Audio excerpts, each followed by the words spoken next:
अंबादास दानवेंना शिवसेना उद्धव बाळासाहेब ठाकरे पक्षाकडून विधान परिषदेची उमेदवारी देण्यात आलेली आहे आणि या निर्णयाची अधिकृत घोषणा आदित्य ठाकरेंनी केली। या घोषणेनंतर अंबादास दानवेंशी बातचीत केली आमच्या प्रतिनिधींनी, बघूया।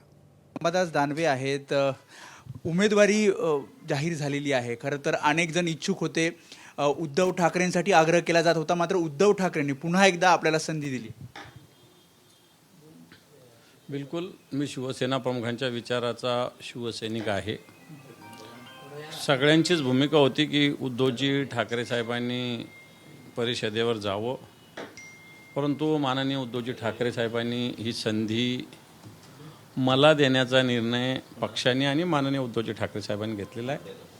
निश्चित मी याआधी सभागृहात होतो, शेतकऱ्यांचे, कष्टकऱ्यांचे, सामान्य माणसाचे प्रश्न या निमित्तानं मी ऐरणीवर आणण्याचा प्रयत्न केलेला आहे आणि मला वाटतं या संधीतून पुन्हा एकदा आत्ताच्या घडीला अशा पद्धतीनं सर्वसामान्यांसाठी लढा देण्याची आवश्यकता मोठ्या प्रमाणावर आहे आणि निश्चित तो लढा देण्यासाठी मी सक्षमपणे काम करण्याचा माझा पूर्णपणे संकल्प आहे। ज्या प्रकारे आपण बघितलं की काँग्रेससोबत चर्चा झाली असं म्हटलं जातंय, खरंच काँग्रेससोबत चर्चा झाली इतर पर्यायांची? मला असं वाटतं पॉलिटिकल या प्रश्नावर तुम्ही पक्ष नेतृत्वाशी चर्चा करा।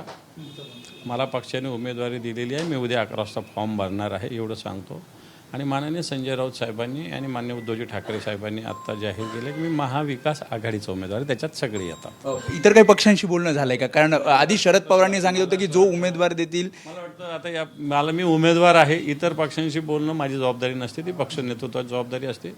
पक्ष नेतृत्वाने मला असं वाटतं सगळ्यांशी बोलूनच हा निर्णय घेतला। आपण विरोधी पक्ष नेते होतात, आक्रमकपणे अनेक भूमिका तुम्ही मांडलेल्या आहेत, या सगळ्याचा विचार आणि विशेष म्हणजे मराठवाड्यातलं एक नेतृत्व, या सगळ्याचा विचार करून ही उमेदवारी दिली असं वाटतं का? कारण मराठवाड्यामध्ये सध्या जी ताकद ठाकरेंच्या शिवसेनेची वाढवायची आहे, या सगळ्यांचा विचार करून पुन्हा एकदा ही संधी देण्यात आली का? आणि खरंच उद्धव ठाकरे इच्छुक होते का? कारण असं म्हटलं जात होतं की उद्धव ठाकरे इच्छुक नव्हते, पुन्हा एकदा एका शिवसैनिकाला संधी द्यायची होती असं ते वारंवार पक्षाच्या काही नेत्यांना सांगत होते।